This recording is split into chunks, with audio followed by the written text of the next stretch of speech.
Hello and a very good afternoon to all News 9 viewers. I'm Neha Bhan. Let's take a look at some of the top national and international stories of this hour, but we begin with what's been happening on the climate front.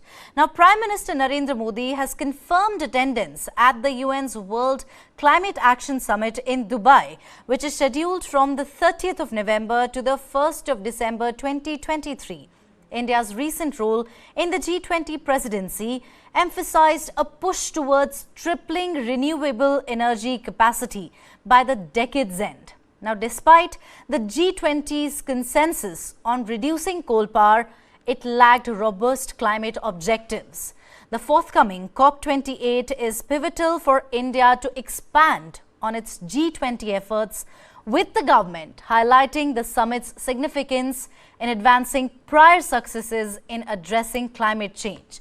Now, what's interesting here is that even though there are 20 companies sponsoring COP28, only one has signed up to UN-backed net zero science-based targets. Now, in fact, that is something, that is the latest that we're getting for all our viewers. Prime Minister Narendra Modi has confirmed the attendance at the UN's World Climate Action. Now, at COP28, the primary challenge is the global stocktake, where nations worldwide convene to evaluate efforts in combating climate change. The focus is on assessing past actions and charting a course to limit global warming to 1.5 or 2 degrees as agreed in the Paris Agreement. Acknowledging the current trajectory falls short, COP28 aims to formulate a comprehensive plan to guide countries towards meeting these crucial climate goals. Take a look. Here are the key issues countries will discuss at the COP28 Climate Summit in Dubai. The biggest task facing COP28 is the global stocktake. That's the name of a process where nearly all countries in the world get together and assess their progress towards tackling climate change. They'll look at what they've already done and what they need to do to get on track to limit global warming to 1.5 or 2 degrees, which countries agreed to do under the Paris Agreement. Countries already know they're not on track for either of those goals, so the task facing COP28 is to get together a plan to bring countries towards those targets. One of the toughest issues facing the COP28 talks is the future of fossil fuels, and countries will discuss whether to agree for the first time to phase out the use of coal, oil and gas.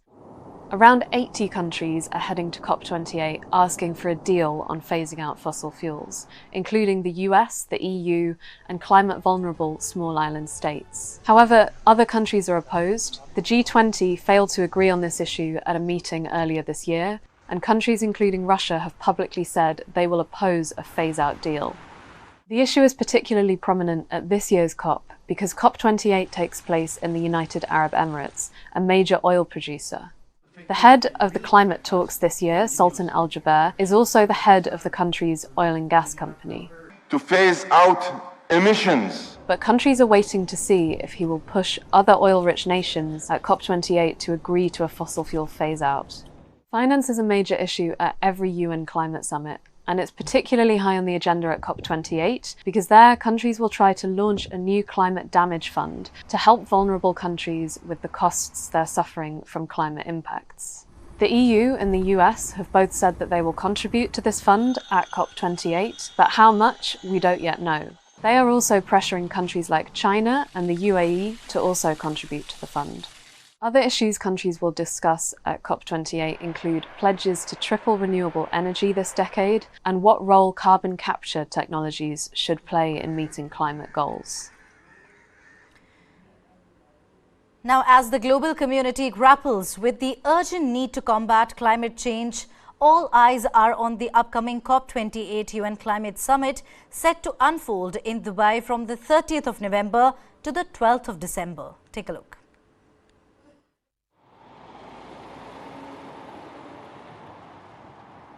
Each country has its own agenda for the nearly 200 nations gathering at COP28 in Dubai.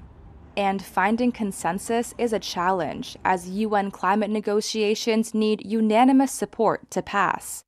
Here are some of the climate summit's main players and what they're looking for.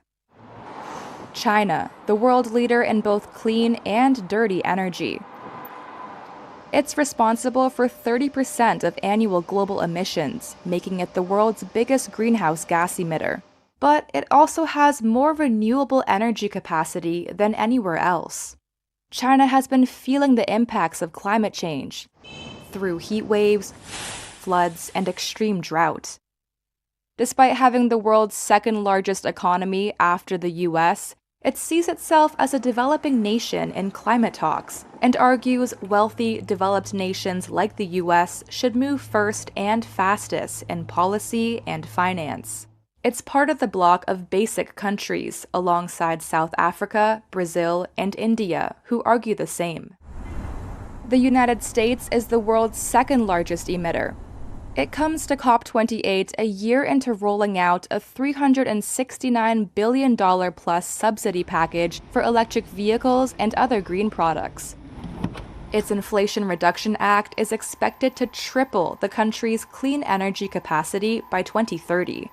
But U.S. delegates will face pressure at COP28 after Washington pledged no new climate cash to the United Nations this year. It supports a COP28 deal to phase out CO2-emitting fossil fuel use, despite being the world's biggest oil and gas producer. The 27-country European Union is among the most ambitious. The bloc, along with the US, is pushing to triple renewable capacity. It also aims to end new coal-fueled power plants, phase out fossil fuels, and power electricity grids with renewable sources in the 2030s. African countries are pushing for climate finance to speed up green energy projects.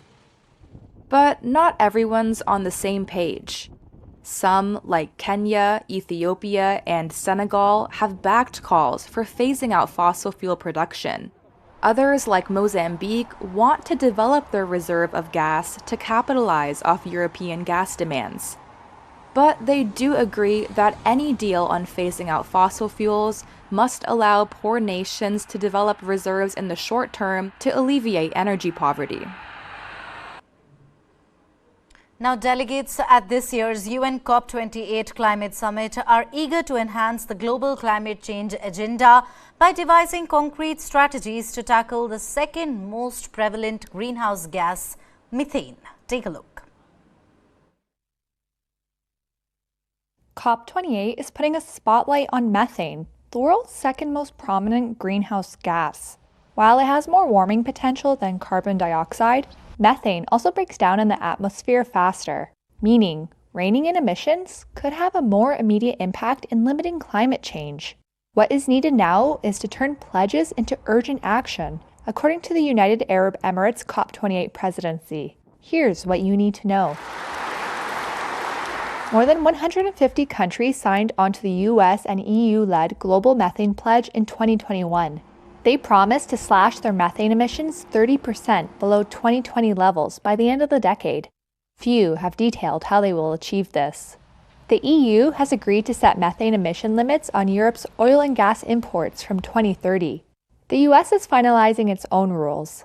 Canada, meanwhile, is expected to target the sector with a proposal requiring a 70% cut in methane emissions by 2030, sources told Reuters. China, the world's biggest emitter of greenhouse gases, has pledged to include methane in the country's 2035 National Climate Plan. The World Bank is in the process of launching a new fund, with backing from independent oil companies, among others. It would sponsor detection and cleanup programs in developing countries. Some oil and gas companies are already participating in voluntary programs to monitor or reduce their emissions. COP28 host, the United Arab Emirates, wants to see national regulations over methane-emitting sectors and financial support for developing countries. It is also calling on the oil and gas industry to phase out its methane emissions by 2030. Climate experts say getting companies and countries to commit to a binding agreement is key. Last year's methane emissions from the energy industry were slightly higher than the year before. The head of the International Monetary Fund has called for an end to quote-unquote business as usual ahead of the start of the COP28 climate talks and warned such a route was quote-unquote not viable if the world wants to manage global warming. The most important thing in COP28 is to be clear that the way we are going is not viable, and define a level of ambition that is likely to keep a chance for the world to live with temperatures not exceeding 1.5 to 2 degrees Celsius. Between 2019 and 2030, we have to shrink emissions somewhere between 25 and 50%, whereas all the commitments would give us a meager 11%. So that is, to my mind, the number one priority for this COP, is to recognize that business as usual has to be dropped. We need to look at the ability of countries to deal with climate shocks and mitigate, adapt to the new climate economy while they are severely affected by the debt accumulation that became particularly problematic as a result of the consecutive shocks, COVID, war, cost of living crisis. What we are very focused on are two questions. The first one is to differentiate the relatively small, thankfully, small number of countries where debt distress is already present. And for these countries, for 7 of them, there is ongoing restructuring process. There are a couple of countries where we need to find a way to support them to reduce that burden of debt. You ask me where we are. Well, we now have exceeded the 100 billion target. We have at the IMF already $55 billion on lending for the Poverty Reduction and Growth Trust, and 41 billion for the Resilience and Sustainability Trust. We have gotten our membership to agree on 50% quota increase, which is a very significant boost to our predictable financial resources. We got our membership to support us with subsidies so we can expand lending to low-income countries through our zero interest rate instrument, the Poverty Reduction and Growth Trust. Now, Sri Lanka aims to achieve net zero emissions by 2040, requiring an estimated $100 billion, as revealed by President Ranil Wickremesinghe amidst the nation's severe financial crisis. Emphasizing climate resilience, the country plans to leverage green financing tools such as debt for nature swaps to meet this target. However, immediate utilization of green bonds isn't currently part of the plan. Let's hear the Sri Lankan president. We feel that Sri Lanka has potential for export of renewable energy. We are having connectivity with India for this purpose, but there also seems to be a lot of excess capacity as far as green hydrogen is concerned. We are working on it. I think we can easily be an exporter of green hydrogen. Now by early next year what the outcome is. They look very serious on it to work on the numbers. Green finances, we are into it, which includes debt for nature swaps. But we will also have to find a fair amount of investments if Sri Lanka is to achieve its targets, and we are trying to go in for net zero, if possible by 2040. If you can find the money, we require about $100 billion over this period.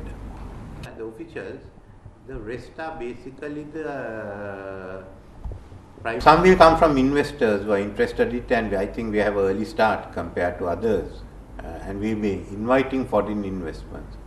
Rest, let's hope our economy is picked up and we have sufficient money to put into it. Other than that, on the island one, so Nasheed has been there, he came in. Yes, we hope to put two proposals out. Actually there will be 3. two are regional. One is the tropical belt. Tropical belt has virtually 40% of the world. It has the largest number of forests. 2030 we will have about 50% of the world population. So let's fix it in the tropical belt. That also has the impact. Now, biotech company Interstellar Lab claims their controlled environment capsule would not only make agriculture more sustainable, but it could also open the door for crops to one day be grown in space. This is called Biopod. Listen in. Imagine a way to grow fresh produce anywhere in the world, no matter the season or the weather. Biotech company Interstellar Lab says it's possible. They say their controlled environment capsule would not only make agriculture more sustainable, but it could also open the door for crops to one day be grown in space. This is the Biopod. It was inspired by space technologies to offer a totally sealed production system. That means it can grow plants much more efficiently than a traditional greenhouse. Barbara Belvisi founded the company in 2018. Biopod is like a super advanced greenhouse that will collect CO2 from the atmosphere, recycle all the water, fully optimize the conditions. So not only we will accelerate plant growth, but more specifically will trigger the production of specific molecule inside the plant. When you do that, you use less resources. You have less impact, CO2 impact on, buying flowers from another country, bringing it to another country, make the extraction. So it's trying to give a tool for farmers to relocalize production. And by this very large range of climate that we can do, then allowing them to grow plants they usually cannot grow. The Biopod is about 16 feet tall with a surface area of almost 600 square feet. A combination of technologies ensures a balance of climate, nutrition, and light conditions. It also uses AI-based management and monitoring software. Biopod's unique ellipsoid shape helps with airflow, heating, and cooling, and also makes it rapidly deployable. It requires no foundation or access to water. Belvisi says the company is working with NASA to design a cube for use in space and another version for the moon. Over time, food will degrade in space, so NASA was looking for a solution to grow mushroom, insects, vegetables, some microgreens, and that's what we've been designing. So really focusing on recreating the climate so we can cover some of the gaps of the astronaut in space.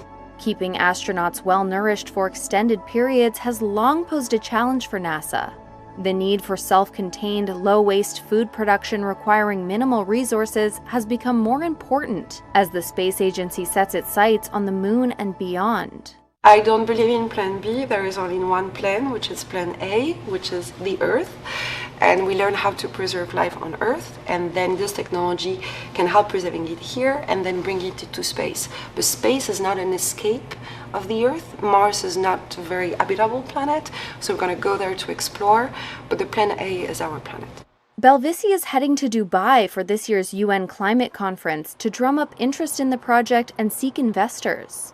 The firm plans to sell each unit for $350,000 once it's commercialized. A Virgin Atlantic passenger jet flying from London to New York, powered by 100% sustainable aviation fuel, took off on Tuesday, with the aviation world closely monitoring the flight. It marks the first time a commercial airline has flown long-haul on 100% SAF. Now, as the world decarbonizes, airlines are in fact banking on fuel made from waste to reduce their emissions by up to 70%, enabling them to keep operating before electric and hydrogen-powered air travel becomes a reality in the decades to come. The flight follows the successful transatlantic crossing by a Gulfstream G600 business jet using the same fuel last week. Let's now hear what experts have to say. Nobody thought it was going to be possible ever for long-haul airlines to be able to fly on sustainable aviation fuel.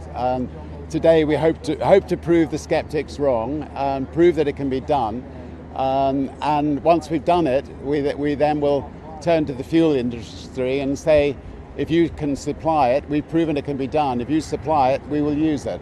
It's going to take a while before we can get enough fuel where everybody's going to be able to fly. But you've got to start somewhere. And if we didn't prove it could be done, you would never ever get sustainable aviation fuel. If we hadn't proven that you could actually build planes made of carbon fiber, then they wouldn't have happened. So you've got to make these first steps. I think first of all, this is a nascent industry. We're showing, there's only 0.1% of the world aviation fuel is manufactured in a sustainable way. So there's 100 to 150 times scale up required to get to 10%. Will prices of fuel go up? It may. And we will have to share it, of course, between the airlines, the customers, the corporations that fly, Virgin Atlantic and other airlines. So I think we will have to see, but it's no doubt that when a new technology is adopted, prices inadvertently rise a bit. But at the end of the day, it's something we must do if we are to decarbonize long-haul aviation.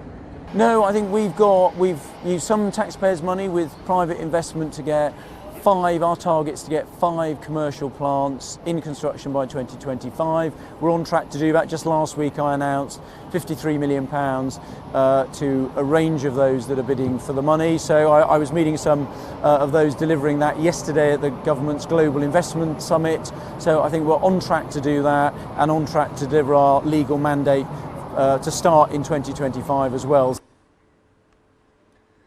Texas shuts down most public oyster reefs for a second consecutive year due to dwindling populations. Climate change-induced droughts, storms and excessive harvesting have led to closures, say state wildlife officials. Just before oyster season, Texas Parks and Wildlife Department closed 20 areas in the Gulf but kept limited access to 4 spots in Galveston Bay and 2 in Matagorda Bay for harvesting. Listen in. Oyster fishing is declining in Texas because of climate change and overharvesting. The Texas oyster industry has the potential to be worth $30 million or more annually, but it has rarely reached that level in recent years. It's the second day of the harvesting season in Galveston Bay, but the catch was as bad as Romeo Bilchich had seen in 41 years of harvesting. What can I tell you? I can tell you maybe it's good, but it's not. It's getting worse every year. The product is not here, it's pretty poor fishing. A few days before the harvesting season began, the Texas Parks and Wildlife Department closed about 20 public oyster harvesting areas in the Gulf of Mexico. They left 4 areas in Galveston Bay and 2 areas in Matagorda Bay open to oystermen. Oysterman Joel Gutierrez explains how closures turn open areas into harvesting frenzies. Closures, whenever they do close the bays down, usually it's because they're running their tests and the bay must have not passed a certain test, which means we're not able to oyster there. The annual average of oysters caught in Galveston Bay has dropped from about 730 oysters caught per hour between 2000 and 2003 to just over 220 from 2019 to 2022. So how does climate change impact oyster populations? It has to do with the salt content of coastal waters. We see both drought and rainfall negatively affecting oyster reefs. So oysters kind of like a moderate salinity. They like not too much rain, but not too much drought. Zach Olson is a biologist at the Texas Parks and Wildlife Department. With climate change, we're certainly seeing more frequent droughts, more frequent rainfalls, and some of those being more extreme. And so, especially in the past decade, we've seen impacts from both harvest and heavy rainfall, heavy drought impacting those oyster populations. In 2017, heavy rains and flooding brought by Hurricane Harvey decimated Texas Gulf oyster reefs by reducing the salt content of the water. While in the past 2 summers, Texas experienced extreme drought. Marine biology professor Jennifer Pollock explains how that impacts the intensity of disease infection in oysters. When you have those saltier, warmer bay waters like we see in the Gulf of Mexico during droughts, we see oysters that have larger disease burden in their bodies. What that means is that they're fighting off all these other stressors and they're not growing as well. So you're not going to have as healthy of a harvest of oysters out of those bays. So it's going to affect the economy of the region. but it's also going to affect the ecology of the reef because these healthier oysters aren't there to reproduce for the next year. Over-harvesting and destructive fishing techniques also cause oyster populations to shrink. To harvest oysters, boats drag an underwater dredge across oyster reefs, collecting reef material that's dumped onto the boat, where oystermen chip away at rocks and shells to gather legal-sized oysters. The National Oceanic and Atmospheric Association said dredging for oysters destroys oyster reef heights, eliminating habitat for fish and crabs.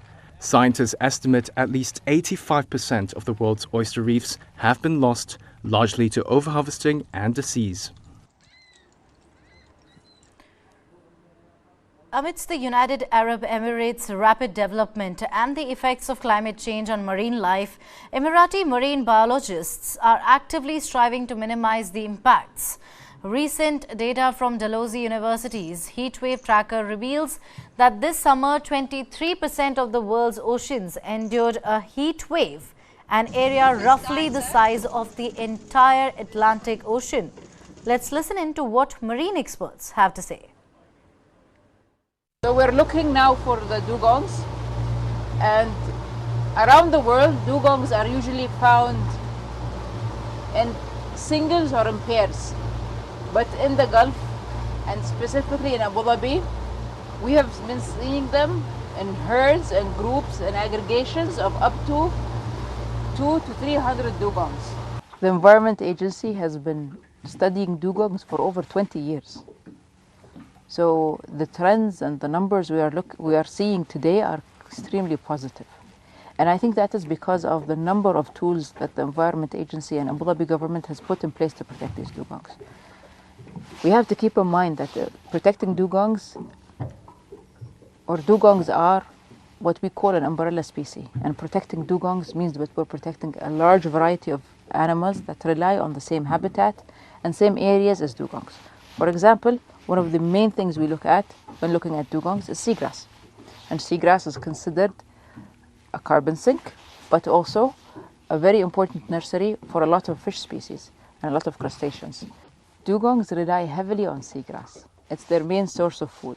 Although there's a seasonal change between some seagrasses and algae, they rely mostly on seagrass.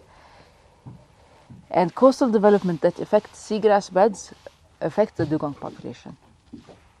And in Abu Dhabi, seagrass beds are protected. When it comes to development, there's a rigorous system that all development has to go through before getting approvals, especially if they're going to have any effects, not only on seagrass, but any critical habitat, including corals and mangroves. Corals in Abu Dhabi experience some of the warmest and harshest conditions anywhere else in the world. Therefore, they're more susceptible to climate change and increase in seawater temperature. If the seawater temperature increases ever so slightly, it affects the corals in a very drastic way, and we lose many corals in Abu Dhabi. Therefore, this coral restoration program is very important in helping the corals be resilient to climate change, which it focuses on climate resiliency. Coral reefs and basically all marine life in the Gulf are at their physiological limit. Therefore, due to the high salinity, high temperature, and high turbidity, they're already at their limit of how their physiology can handle. Any added pressure from, say, coastal development, dredging, land reclamation, pollution, already pushes these species past their limit. And on top of that, combined with climate change, which makes all these conditions I mentioned even higher, it could push these species into extinction.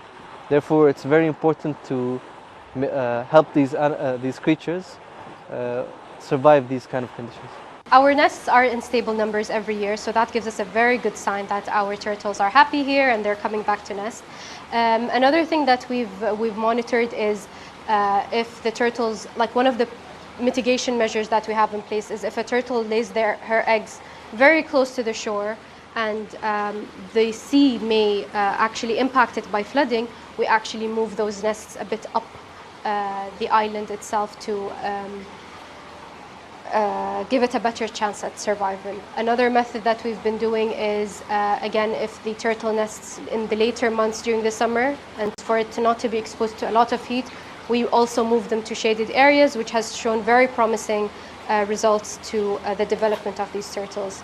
Of course, and again, like I mentioned before, we do work very much closely with developers, especially if it's on a nesting island, to avoid any disruption to the nesting habitats. So these are some of the weaker turtles we have at the rehabilitation center. We've isolated them and they're in shallower water just to help them recover and eliminate any bacterial infections they have. And also they are closer to the light source just to keep them warmer during their rehabilitation process.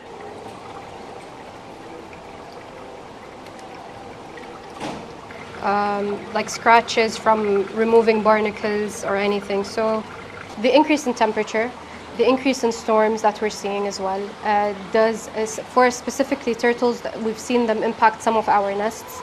So my fear is that our species will not be able to adapt as quickly as climate change is changing. There's so much we can do. There's so much research that can be put into understanding how fast and how we can actually help these species survive. In recent years, some species have moved away from areas that have been highly impacted. The drastic example is the Indian Ocean humpback dolphins.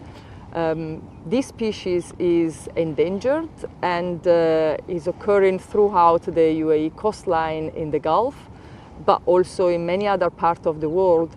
And because it's so adapted and so and prefers so much the very coastal areas, it really overlaps with our activities. And therefore, throughout its global range, it's really, our activities really have an impact on the species. And we are actually working towards creating a network of scientists that can help their protection throughout their range. Is 8.23, turbidity is 0. Sometimes I write it Desalinations is definitely having an impact, but it is part of all the other factors. I don't see it as the main factor that affect life, marine life here, honestly speaking. Here, probably looking at because we still have a very unique presence of marine biodiversity. For example, dolphins still occur in front of Dubai waters. Humpback dolphins, amazingly, they still occur throughout Abu Dhabi city waters.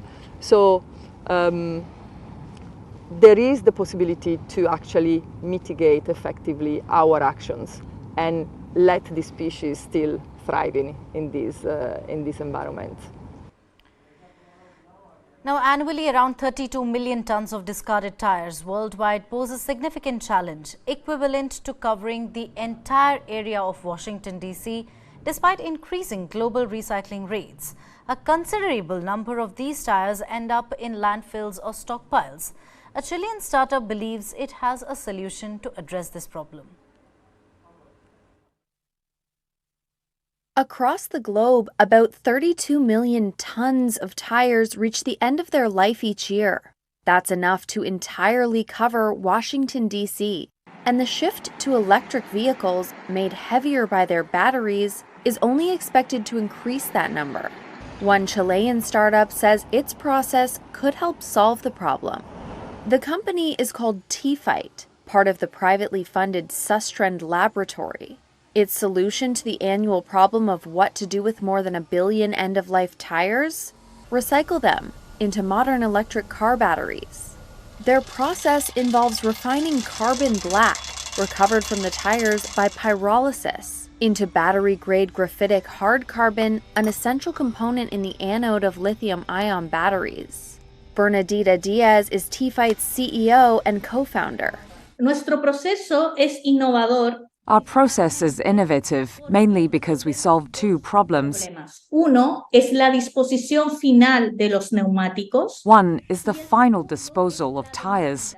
And the second is the demand that's being generated for electromobility materials. And when you obtain materials from other waste, you're generating what's known as the circular economy.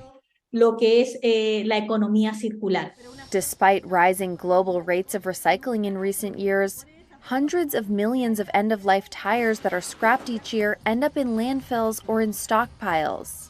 That's according to the World Business Council for Sustainable Development. TFITE says it has received significant interest from potential investors, looking to scale up the process to an industrial level. Now, Russia faces severe disruptions due to heavy snowstorms and floods causing chaos in transportation, power supply and heating systems. Moscow experiencing its worst November snowfall in 40 years, grapples with a significant impact. The Russian Meteorological Department reports the Moscow region received 35% of November's average precipitation from Sunday night to Monday morning. Flight schedules were thrown off at Moscow's 3 airports, prompting delays and cancellations. Municipal authorities mobilized over 50 specialized vehicles and 1,500 personnel to clear railway tracks.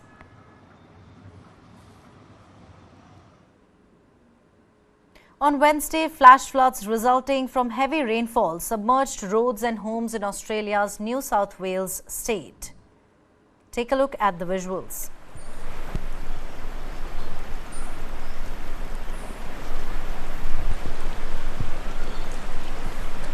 Now, the National Meteorological Bureau reported that Victoria State was expected to experience intense rainfall the following day.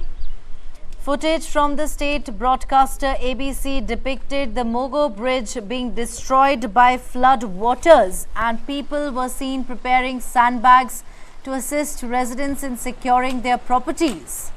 The New South Wales State Emergency Service announced that they had carried out 7 rescues on Wednesday and expressed concern about anticipated thunderstorms and supercells that could impact the northeast part of the state. Pretty major disaster.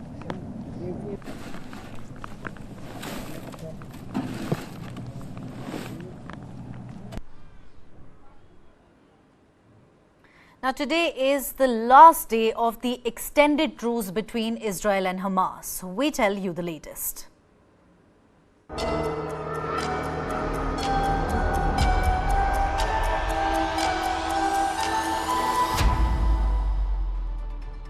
The following content may contain visuals that are disturbing, graphic, or sensitive in nature.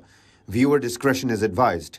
This material is intended for mature audiences and may not be suitable for all viewers.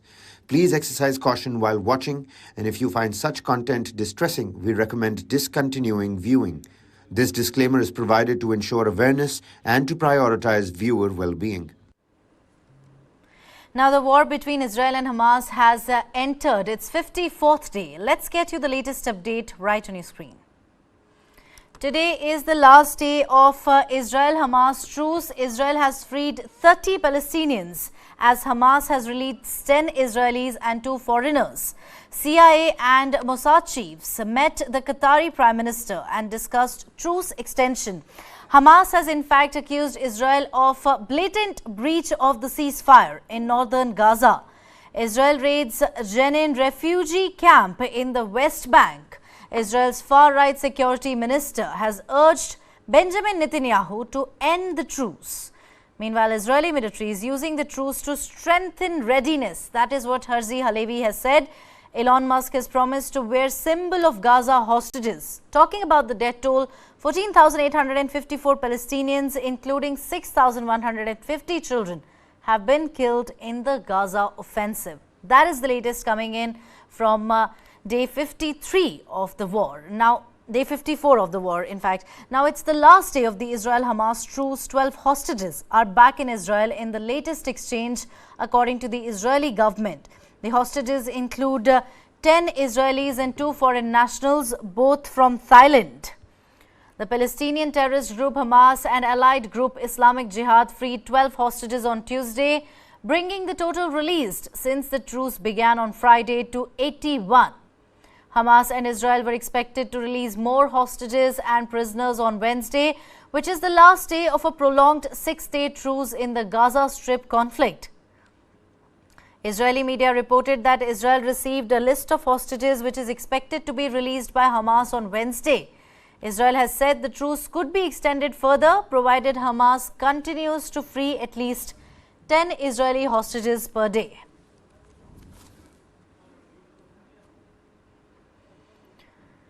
The leaders of the CIA and Israel's intelligence agency Mossad met Qatar's Prime Minister in Doha on Tuesday to discuss the next phase of a potential deal in the ongoing ceasefire in Gaza. Take a look. 12 more hostages were released by Hamas on Tuesday in their ongoing ceasefire with Israeli forces. Israel's military confirmed that 10 Israeli citizens and 2 foreign nationals were on its territory. This Hamas video is said to show the handover to the Red Cross. 30 Palestinian prisoners were released by Israel in exchange. This began as a 4-day truce, was extended to 6 days, and now it's possible that it could stretch even further. A source has told Reuters that the heads of the CIA and Israeli intelligence met with Qatar's Prime Minister in Doha over what was described as the next phase of a potential deal. Egyptian officials were also present. The total number of hostages released by Hamas stands at 81 as of Tuesday. The 60 Israelis freed are all women and children. The reunions have been tearful and joyous for some families on both sides. Others don't know the fate of their loved ones. Maybe it's part of a psychological war against us. I have no idea. It's working really good because the last 4 days has been completely nightmare for us. Ofri Bibas has been pressing for the return of her brother's family, which includes the youngest of those taken by the Islamist militants. Kafir Bibas is only 10 months old. My only brother was kidnapped with his entire family from their home in New Oz on the 7th. His wife Shiri and 2 boys. The reason we are talking to you today is because tomorrow is the last day of the current ceasefire and the current deal that Israeli have for releasing hostages. And they are still haven't been released. Israel has said it's open to continuing the extended ceasefire further if Hamas continues to release at least 10 hostages per day. But with dwindling numbers of women and children in captivity, extending it beyond Wednesday may require Hamas to release some male hostages for the first time.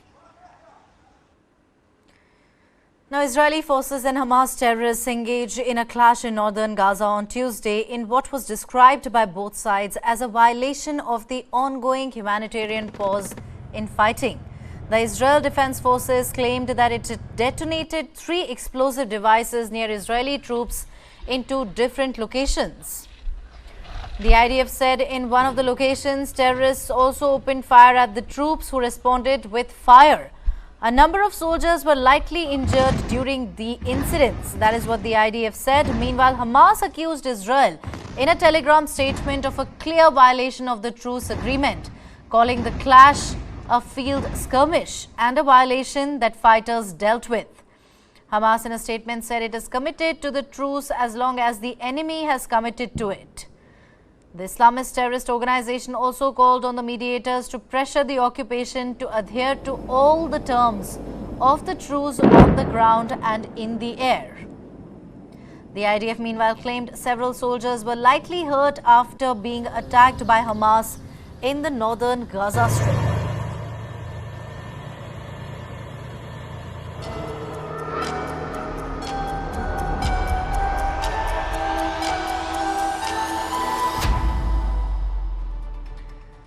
Now, Americans for Prosperity, the political arm of the influential Koch network, formally announced their endorsement of Nikki Haley's candidacy. Now, this endorsement brings with it a commitment of extensive support from a nationwide coalition of activists and substantial financial backing. Their aim is to propel Haley ahead of former President Donald Trump in the Grand Old Party's primary contest. The group's focus on defeating Trump stems from their belief that he would lose to President Joe Biden in November 2024 election based on Biden's victory over Trump in 2020. Highlighting internal polling and grassroots feedback, Americans for Prosperity assert that Haley, the former UN ambassador, stands as the most viable candidate to challenge and overcome Trump in the Republican primary. Moreover, their internal data consistently positions Haley as the strongest contender against Biden in a general election. In the ongoing conflict between Ukraine and Russia, a concerning development emerges as the wife of Ukraine's intelligence chief is diagnosed with heavy metals poisoning. The spouse of Lieutenant General Budanov, head of the military intelligence agency known as GUR, is currently receiving treatment in a hospital. Reports suggest that other agency employees were also exposed, but they remain asymptomatic. Budanov, renowned for accurately forecasting Russia's full-scale invasion, has survived multiple assassination attempts, including a thwarted car bombing.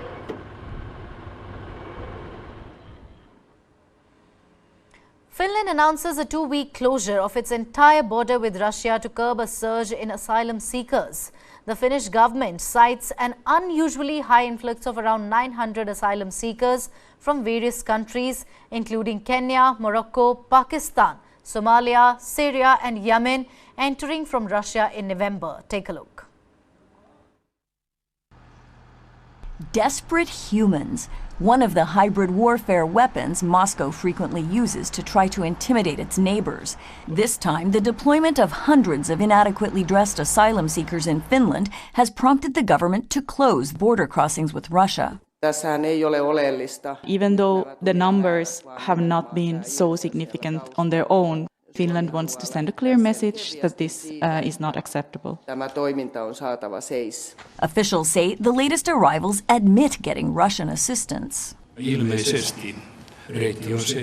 Apparently, the route is that they fly or are flown to Moscow, where they get help, probably for a fee. This reverses long-standing cooperation in which Russian border officials would prevent people without visas from going further. Now they're reportedly driving the groups of mostly young men to the border area, giving them bicycles, although crossing by both bike and foot are banned, and in some cases even physically pushing people across the border if they show reluctance. The Russian government calls such accusations groundless and Finland's border restrictions absurd. We hope that common sense will prevail in Helsinki and they will abandon destructive ideas like the total closure of the border. Helsinki has asked for backup of 60 officers from the European Union's border control agency Frontex. To Russia we say, we will not let you divide us. To Finland we say, the European Union is behind you. Under international law, Finland must keep open at least one land route for asylum seekers to lodge applications. When the government closed the 4 crossings in southern Finland, it kept 2 more open to facilitate this process, but warned more countermeasures may be taken. The situation could soon become more difficult, both practically and politically. Even if the number of arrivals doesn't escalate dramatically, the temperature is dropping. If Russia indeed starts to send people, let's say elderly people, sick people, people who are in bad shape in these weather conditions, who could potentially even die. If that would be the case, that's toxic politically on the Finnish side, and that's going to be a test for resilience. But opening the gates would also be dangerous. That also sends the signal that at the end of the day, we can be pressured to do what Russia wants. By the end of this interview, Henry Vanhanen was getting news alerts that asylum seekers in poor physical condition were indeed turning up at the border, a dilemma for the Finnish government made no less precarious just because it was predictable. Timothée Chalamet, who's playing a younger Willy Wonka for the Paul King-directed Wonka, is taking on Roald Dahl's iconic and beloved character for the big screen. And to perfect the literary character's vocal inflections, the young actor turned to vocal coach Eric Whitrow. A lot of vocal lessons with Eric Vitro in LA, who might be watching this, maybe, knowing him. But James Taylor, our musical supervisor too, a lot of training, a lot of work. Daunting because the character's beloved, people are very protective over characters they love and skeptical about Hollywood remakes, but I think we did a great job. I'm very happy with it. It stands as a companion piece to the Gene Wilder movie, which obviously has these enduring classic songs like Pure Imagination, the Oompa Loompa song.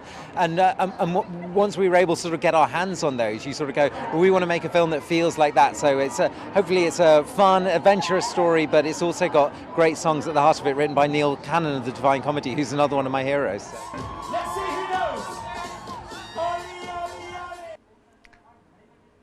With that, it's a wrap on this edition of The Bulletin. Thank you very much for watching. You have a blessed day ahead. This is me, Neha, signing off.